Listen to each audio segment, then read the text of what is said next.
Happy politics, and welcome to what is my favorite political podcast, and I hope it's yours as well. My name is Maclean K. I'm the editor-in-chief of The Orca, and you are looking live at my airless condo in Victoria on a very hot day, and the windows are closed because someone is using a leaf blower, and that is, if you see me sweating, that's why. I'm joined in a socially distant manner by...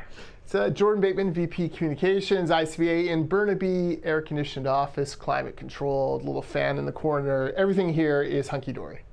I could use a fan in the corner. I will have to settle for our fans online. Jordan, I know, terrible. It's a terrible joke. And you know what, Jordan, we're going to have, there's no choice but to confront the issue of the day. Very disturbing news last week of the discovery of the remains of 215 children at the site of the former Kamloops Residential School, which was operating up until, well, into our lifetimes, into 1978. So it's not exactly ancient history. And I mean, words kind of fail me. I know I speak for a lot of people, and it's hard to even put into words. You're a father. I'm a father. These are things that I don't want to imagine. And I think that's probably why we've been so silent on these things for a long time. And by we, I mean Canada, is that, you know, we don't want to confront these truths. But I think now we have to. Yeah, you're absolutely right. I mean, I just don't know. It's so hard because you don't know what to say. You don't want to say anything wrong. Yeah. All you want to do is try to bring healing and whatever help you can, right? I feel for the everyone involved in this situation. It is awful. I'll tell you about an experience in Langley we had. So in Langley, the Kwantlen First Nation has a reserve on Maclean Island, which is right across the Bedford Channel from Fort Langley. And you can actually, stand at Fort Langley. You can see their council building. You can also see an old, no longer used Roman Catholic church. But many years ago, the bridge between Maclean Island and Fort Langley was replaced. Much nicer bridge put in, much safer. And some of the Kwantlen First Nations folks then started talking about what that bridge actually meant to them. And for a lot of them, it was wrapped up in the memories of their children being taken from that bridge, from their reserve, being taken across the bridge, being brought to the little train stations across in Fort Langley, and being put on trains and sent to residential schools. And for many of them, they've never gotten over it. And how could you? Like you said, we're fathers. How do you get over seeing your child taken away from you? Even if they are returned to you at the end, it's all different. You've lost those years. You've lost such, huge swaths of the culture and the parenting and the bond. And that was, that was the best case for the residential schools. Like the worst case was your child didn't come home at all because of disease or fire or mistreatment or 1,000 different things. And, this was in the Truth and Reconciliation report. But it's being re-highlighted now. I think we're going to see more and more of these cases, across Canada, every site. The technology, your wife is very familiar with archaeology and the evolution there. They have technology now that can, ground penetrating radar, geophysics, that, previous generations didn't dream of. We're going to make more and more of these kind of awful discoveries, and I'm almost paralyzed, right? Like I don't know. I imagine the politicians, imagine the First Nations leaders. We're all kind of paralyzed. Like, what do you do from here? But the first thing we got to do is talk about it, and we need everyone involved who's still alive, including the institutions that were involved at the time, to admit that this did happen and to begin to take responsibility for it. Yeah, absolutely. I mean, in the Truth and Reconciliation report said this. It said that there were, children buried on the sites of these schools. And so, I mean, you mentioned technological advances like ground penetrating radar, and you're absolutely right. But I mean, the fact that we know where these sites are, and it's just a matter of time before more of these discoveries are made. It's quite sad. I encourage people to read some of the perspectives that are out there. I was very proud to publish a piece from a Tsimshian writer named Rudy Kelly talking about his experiences. But I mean, even just there are threads on Twitter from a number of people, too many to even begin to list here, that are worth reading. People who have either were either survivors of residential schools, or who had relatives that never came back from them. Again, difficult to even talk about.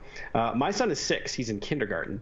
And I'm not sure how it was broached in school, but I know that they talked about it because he came home asking questions. And he's young enough that he doesn't necessarily like going to the bathroom by himself. And so, him asking, is this what they did? But they take kids away from, their moms and dads. And you just had to say, yes, that's what happened. Yes, kids as young as you. And, and he would say, well, was it just for the night? I'm like, no, it was for years. And, we did this. Canada did this.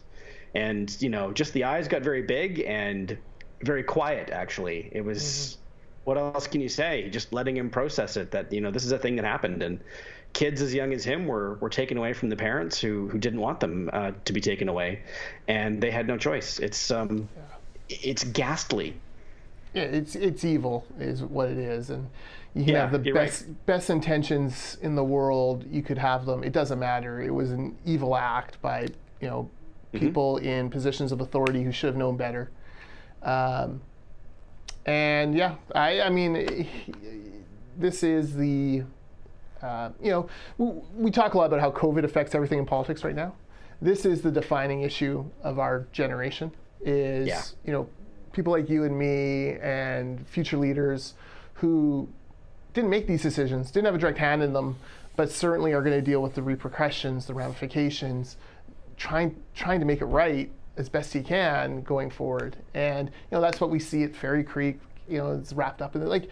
There's this issue now where so many things are happening that will happen in Canadian BC politics. We'll have these threads that attach back to the way that Indigenous people were treated historically.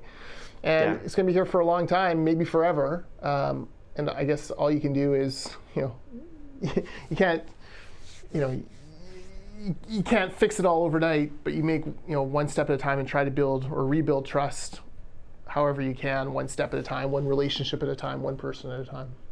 Yeah, absolutely. I mean, I think what's reasonable right now is that as a country and a province, we'll confront this in our lifetimes.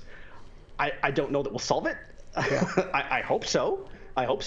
But I mean, the scope of what was done and the scars, emotional and physical, are so profound that, I mean, I'm only guessing at what we would do to attempt to redress this. And it's staggering. Well, I think, I would start with, finding these sites, dealing with them, finding names for the children who are buried there. That to me is another part of this. It's they're, we're even unsure how many kids, which children are there. And that is crazy to me. How is that possible? So there's so many problems with this. And I think it also, we've got to keep, government in general has got to keep the promises they've made Indigenous people. I think back to Trudeau's promise of clean water on reserves. That is a pretty fundamental human right. Clean water, that's pretty basic. But still, years later, nowhere near meeting that target. Well, let's suck it up. Let's invest the money it takes and do that as quickly as possible. Expedite it. It's one small step you can make towards reconciliation, towards trying to find a way to live and work and heal together. Yeah, no, absolutely. You mentioned that this thread, if you like, will affect basically everything in political discussion, and rightly so, for the next while, however long a while is. And then indeed that was the case yesterday, when the provincial government made a fairly substantial and significant announcement about what they're calling modernizing the forestry industry. And Premier Horgan explicitly kind of referenced the tragedy in Kamloops. Now, he probably had to. You can't not reference it. Yeah. But I mean, it's an example of a policy that is being done, and while it's announced, they're saying, well, this is a factor, not explicitly, but he's saying that this is part of the reality we're in now, and we have to make adjustments and try and correct things. And we should talk about yesterday's announcement. I have read all about it, and I have watched it after the fact, but I will admit that during the announcement, I was in the dentist's office with my son. So every 30 seconds while he was asking about, flossing or something, the phone was going ding, ding, ding, ding, ding. But I'm assuming you got to watch it more or less live, and wondering what your thoughts were. Well, what do I think? Forestry is super complicated. It's not, nothing is simple. When you're in opposition, you run on things like no more raw log exports, and we're going to manufacture wood, and we'll stand up for old growth. And then you get into power and you're like, holy crap, that's the only way, entire towns are staying afloat is through raw log exports. And, it is interesting to see the difference between, and it's not just the NDP, but what everyone says in opposition and then what they do when they actually come into power. Yes. I was a little troubled by a CBC piece this morning on it, in which the headline proclaimed, politicians, industry, and activists divided over a forestry plan. And I read the 750-word piece, and I'm an industry trade association, so I was looking for, okay, what's the association saying? Probably the Council of Forest Industry, a COFI, led by the great Susan Yurkovich, who's an outstanding advocate for forestry. Very fair, even-handed, but wants forestry jobs. And so I'm looking, not in the first paragraph, not after the first fold, of the picture, not before the second picture, activists, Horgan, and then at the very bottom, second to last paragraph, 6 words quoted from their statement, which essentially say, we welcome more consultation. So I'm like, well, this, I don't normally complain about media coverage of stuff. This to me, though, the headline had promised me they were divided, and so I thought I'd at least get both sides. I didn't get any of the other side of the industry side. So that tells me when industry associations are terse like that, it tells me they're not overwhelmingly thrilled with what's going on, or they certainly have a wary eye on future consultations, wanting to make sure that they can express certain things. The activists were livid. I follow a friend of mine. A friend of mine's daughter is really into the Fairy Creek protests, and so she Instagrams it. And God bless her. Her heart is in the right place. She is so. It's everything you love about young people. They're passionate, excited, and they don't let the facts get in the way of a good story. Right? They go out there. So she actually posted on her Instagram stories specific NDP commitments about forestry, and then cross them off with what they're really doing. We'll protect old growth forests by cutting it down for guitars. Her dad plays the guitar, right? Yeah, okay, settle down, right? All these kind of things, 5 or 6. So that tells me the activist set not loving the Horgan plan. That's a problem. The old growth, which is the number one issue because of Fairy Creek right now, punted to 2023, kind of we'll get to that part in a bit.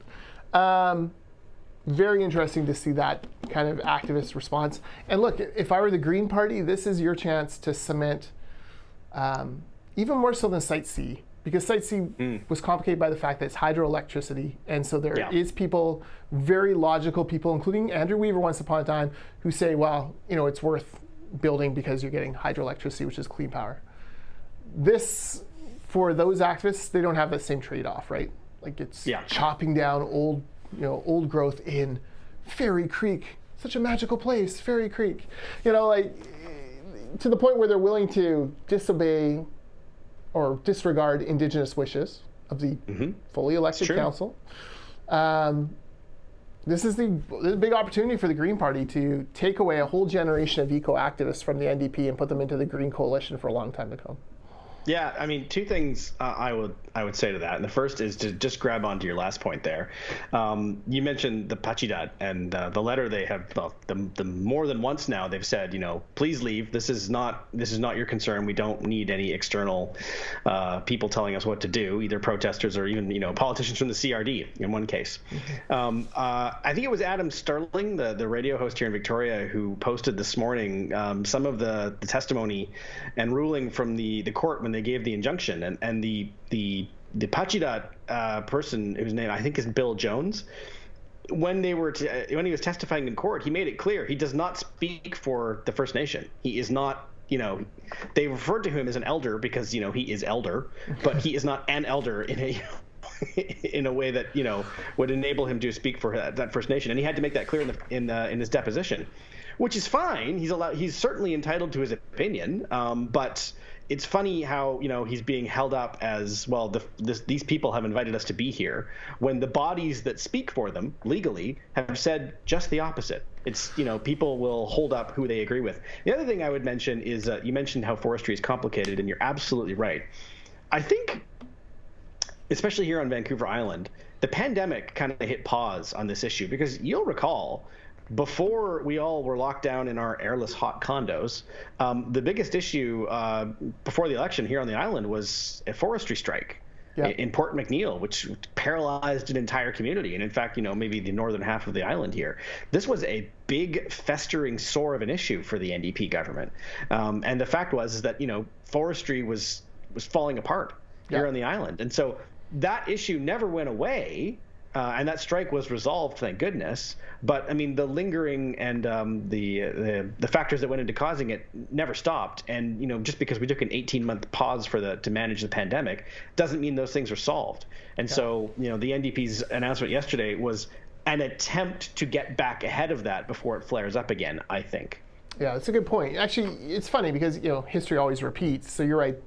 That issue now comes back. You can make the same argument. Wet'suwet'en was the other big issue. Yeah. We see echoes of that.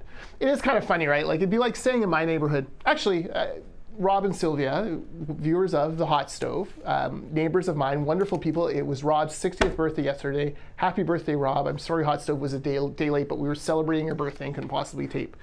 But it would be like, it's almost like saying, okay, well, Rob and Sylvia, they are on our little cul-de-sac. They're kind of, we would joke that they're the cul-de-sac mayors. Like, they've been there the longest. They know everyone. They have all the history, whatever.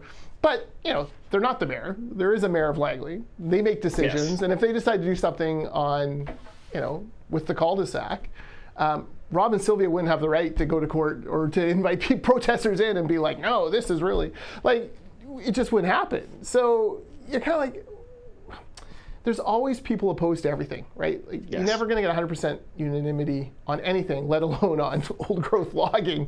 Certainly not going to get it on that. But if the governing authorities have said, no, we're going this route, and they were elected by their people and chosen by their people to represent them, they're the ones, that's democracy, right? And instead, the media and the eco-activists glom onto these one or two people who, for whatever reason, maybe it's political, maybe it's historical, maybe it's family, maybe it's perfectly noble. They take a contrary view, and we, brush up like that very tiny minority opinion is, the one that, is the most valid. So, there's so many. I would very much like to see. I think a week from now, the dust settles. People have a chance to digest the plan, think about it. Start to kind of spin out like, well, what would that mean for this? What would that mean for that? Then I'll be very interested to hear from the Gabby Wickstroms of the world, from the Kofis of the world. Like, you've taken the time now to look through it. You can understand better what it means for your community, your industry. What exactly should we be keeping an eye on going forward? Because, look, forestry is not my strong suit. It actually reminds me of the BC Liberal leadership race last time. Remember one of the last debates, they were all trying to get Diane Watts. And out of the blue, someone stands up and asks the most narrow island forestry question of Diane Watts. The kind of question that only 3 people in the room could have possibly answered, and all 3 had been former forest ministers. And even they, no offense to Coleman, DeYoung, and Shirley Bond, I'm not sure even they could have answered it. Like, it was such a minute, sliver of a thing, right? None of us are forestry experts, or very few of us are forestry experts. I certainly am not. So the plan seems like there are things that make me kind of go, I don't know about that. But until we see what the experts say, it's hard to gauge. Yeah. I mean, if you've spent any time around government, provincial government, and regardless of party, it makes no difference. That ministry is huge. It's health. Absolutely involves much more money, but in terms of the sheer amount that the minister has to be on top of and is responsible for, there's nothing compares to forest lands, natural resource operations. I mean, consider the title of the ministry.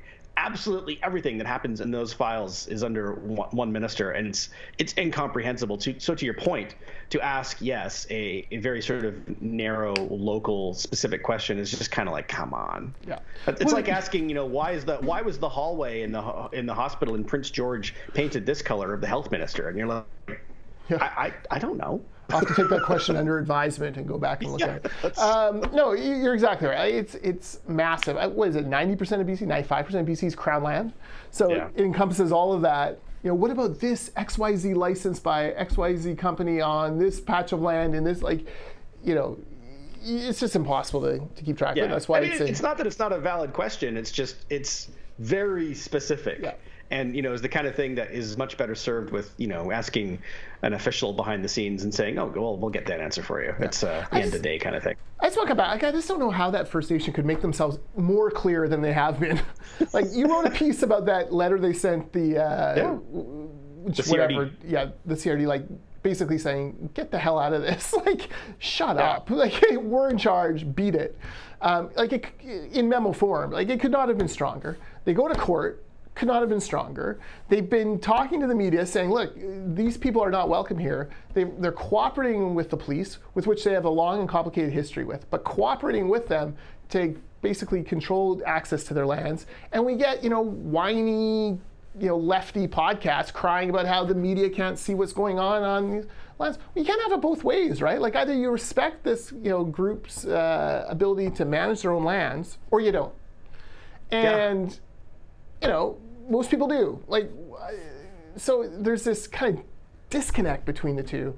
But I'm all for any project that gets Sabora Berman arrested. I mean, let's just keep sending her. If no one's telling these activists they have to be happy about it. If no one's saying, well, yes, the Pachidat, they have decided to move forward with harvesting what is, by the facts, a small parcel of the land in question. And I mean, I have problems with old growth felling as well, but I'm not someone whose livelihood depends on forestry.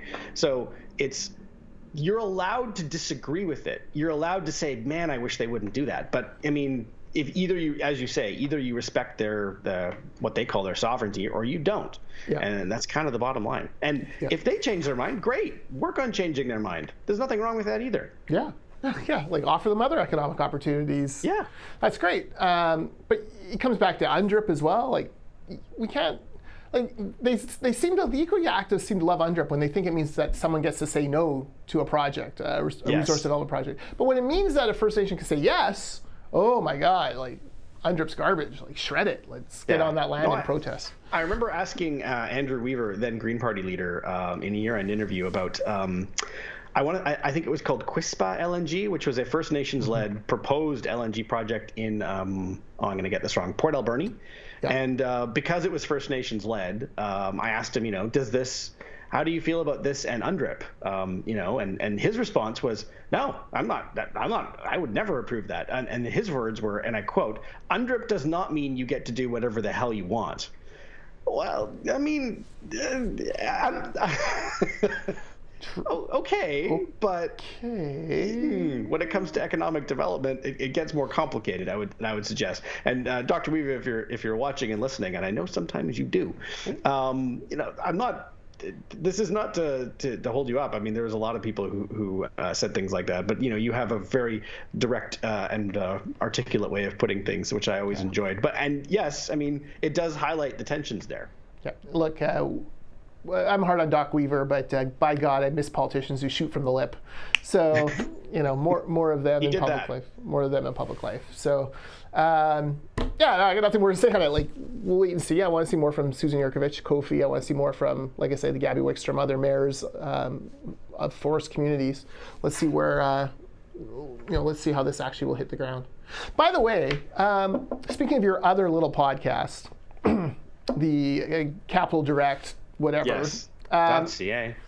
I found it entertaining to hear the story of how Doc Weaver and John Horgan bromance down at the Rugby Sevens.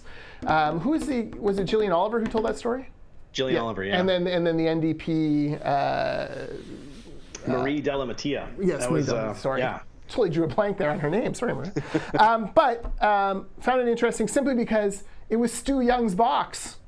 Yeah. Stu Young, noted right-winger of Langford, which is probably one of the better run towns in all of British Columbia because, they don't sell out to the, public sector unions in the way that a lot of these other towns do and tie up their finances. Stewie, you're killing us. Come on. So I now blame the last 4.5 years of NDP rule on Stu Young. We had agreed we were going to talk about that in the podcast portion of the show, on the audio portion only. And it just so happened that Rob had, someone closely tied with both Horgan and Weaver on the show. And so, for me, it was just like, well, I'm going to take the segment off. Yeah. You guys give the inside scoop. What am I going to add? And it was fascinating. Yeah, I also, though, do not buy the idea that Christy Clark has somehow magically won Sonia for Snow over in those meetings. Well, that's what I said. Is I don't think the end result would have been any different at all. Hindsight's 2020. I think what I said, and maybe, but I just don't see it. I think if Weaver and there are things that I have been told by people involved in confidence, but essentially that sale was never going to be made. Right. Ever. Yeah. No, I don't think so either. We're forgetting that, while negotiations were going on, Sonia Furstenau and Carol James appeared together on the steps of the legislature to accept, I believe it was a petition calling on them to, work together and all that. Yes. That is not something you make a public appearance for unless you're sending a very strong signal indeed. Ironic how the last 4 years have played out. Yes, when 33% of your caucus is throwing up at the mere thought of dealing with Christy Clark. It's not going to happen. But let's not also bury the other thing out of that. It sounds like Rob is aware that Doc Weaver is writing a book about that. Oh, well, I hope so. I didn't get that as like a confirmation, but that would be a fascinating book. At the very last Voice of BC taping, the late great Voice of BC, I went across and Shaw was kind of treating Voice of BC a little shabbily, so I picked up a round of drinks for the staff there because they've been so good to BC politics. By Shaw, you mean Shaw Cable, not Rob. Yeah, Shaw Cable. Yeah. Sorry, Shaw Cable hasn't been good. Rob was fine. He loved it. Yeah, he took a free drink. No, I don't know if he did or not. But I ended up sitting next to Andrew Weaver. And God bless him, Richard Zussman's sitting across from us. And Weaver goes off about the Zussman-Shaw book and essentially says, that's only like 5% of the story, and even that 5% isn't that great. I'm going to write I'm going to write the real story of what happened because only I know, and I'm looking forward to it.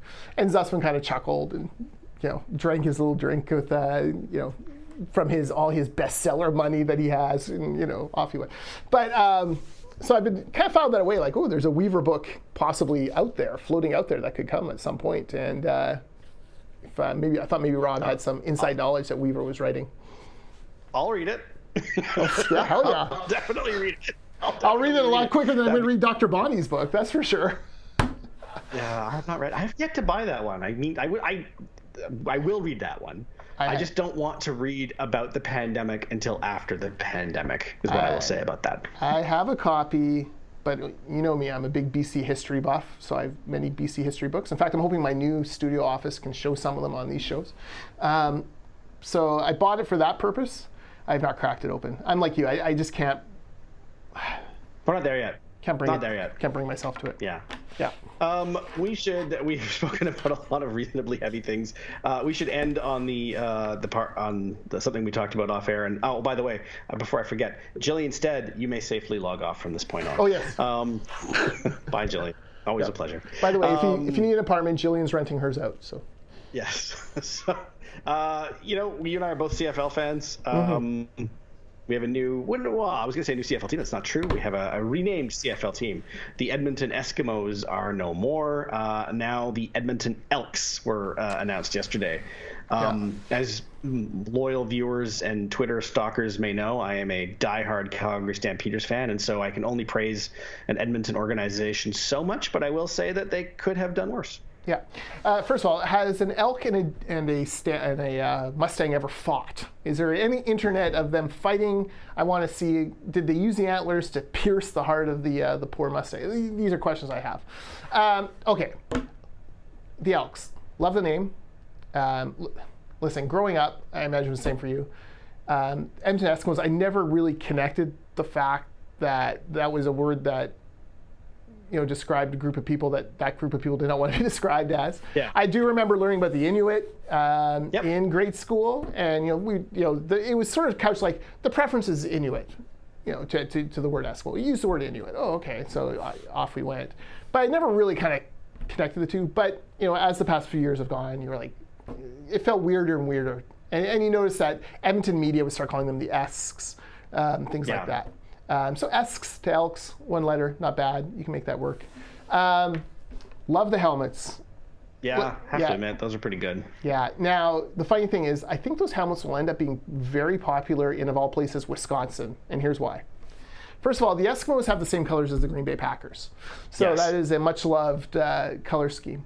But Milwaukee's team is called the Bucks. And they also kind of have a antler kind of theme around the basketball. Ooh. So if I were the Edmonton Elks, I would immediately start marketing those helmets into Wisconsin. Just boost your Facebook post a little bit, because I bet you could pick up, especially mini helmets, things like that. I bet you could pick up some US dollars from Wisconsin sports fans, because it feels like an amalgam of the Milwaukee Bucks and the Green Bay Packers. I had not considered that. It would take a CFL fan who is also a Packers fan to think of that. So, the world has you to thank. My Venn diagram. That's why you don't log off, Jillian Stead, because you get nuggets like this when we talk about sports. She has. But speaking of Jillian, she noticed when we mentioned this a couple weeks ago, because she has no interest in the sports segments, and made some joke, how do I get a shout out in all podcasts? Or someone else said, how do I get a shout out? And I said, just tell us the parts you hate. Yeah, that's right. And then I will mention you on air. We'll bring it up for sure. Anyone else who's a loyal fan or listener who's made it this far and even past into the CFL segment. But hang on. My Twitter's open. Before we leave sports, how good is it that the Edmonton Oilers and the Toronto Maple Leafs both went out in such soul-crushing fashion? How much have you enjoyed that? I mean, just like, I want to mash it up and distill it into a paste that I can spread on toast and enjoy even longer over. There's nothing more delicious. And both of them were massive upsets, which makes it even better. They expected to win. Delicious. Love it. I mean, I watched, I downloaded Maple Leaf fan podcasts yesterday just to enjoy the grief. The fact the expectations were so high, and then their best players just, did not show up, vanished completely. For those of us who have to listen to Toronto sports media and have to wait, every time Austin Matthews forgets to shave, it's a lead story on tsn.ca, and you see Mitchell Marner, leaving his car to walk to the arena. Oh my God, 5 cameras on him, let's go. Loved it. Yeah. I don't want to talk about this too long, but Toronto sports media is one of the least appealing aspects of Canadian public life. Mm-hmm. This is a wider institution that made, I think it was Phil Kessel, eating a hot dog into a week-long story. Yeah. Damien Cox is the worst. And they had, remember when the guy who was on the Raptors, I think his name is Kawhi Leonard, was made it pretty clear he never wanted to be there, and then he was going to go live and work in LA because he's not stupid. And when he did come back to Toronto for a visit, they had helicopters following limousines down the highway like he was OJ.